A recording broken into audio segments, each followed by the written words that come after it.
কথা বলতে আমার তো দারুণ লেগেছিল। আমি আর তপু ফার্স্ট লটে গেছিলাম, আর ফার্স্ট লটে কিন্তু বেশ ফাঁকা ফাঁকা ছিল, কোনো লাইন দিতে হয়নি, আর আমরা আরামসে ঢুকেছি, আরামসে বেরিয়েছি। তার সাথে সাথে সবার সাথে আড্ডা বাড্ডা মারার পর তারপরে আমাদের সময় হলো বাড়ি যাবার। সত্যি কথা বলতে ওখানে অক্ষয়, তারপরে সৌম্য সবাই লাইন দিয়ে দাঁড়িয়েছিল। সত্যি কথা লাইন দিতে না কেমন অকার্ড ফিল হয়, সত্যি কথা। বাট তার থেকেও বড় কথা হচ্ছে থ্যাংক ইউ সো মাচ ইউটিউবকে এত সুন্দর একটা ইভেন্টে আমাদেরকে ডাকার জন্য, বিশেষ করে আমাকে ডাকার জন্য, অ্যাজ আ ল্যাথখোর ফুডিকে ডাকার জন্য। Thank you so much. যারা ফার্স্ট পার্ট আর সেকেন্ড পার্ট দেখোনি, প্লিজ দেখে নিও, কারণ সেগুলো খুব ইন্টারেস্টিং পার্ট হয়েছে। আর এরকমভাবেই সাপোর্ট করে যাও ল্যাথখোর ফুডিকে, যাতে আজকে অনেক অনেক অনেক অনেক বড় হতে পারি তোমাদের আশীর্বাদে, তোমাদের ভালোবাসা।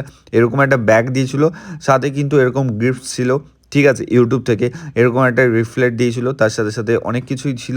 তার সাথে সাথে মেন আকর্ষণ ছিল একটা দারুণ বক্স, সেই বক্সে কিন্তু মানে লেখা ছিল ক্রিয়েটার কালেকটিভ।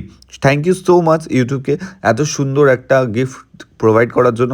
আর ব্যাকগ্রাউন্ডটা দেখে কার কার মনে একটু আনন্দ হচ্ছে সেটাও কমেন্ট বক্সে জানাতে ভুলো না। দেখা হচ্ছে নেক্সট ব্লগে। Tata, good night. লাইক করো, কমেন্ট করো, শেয়ার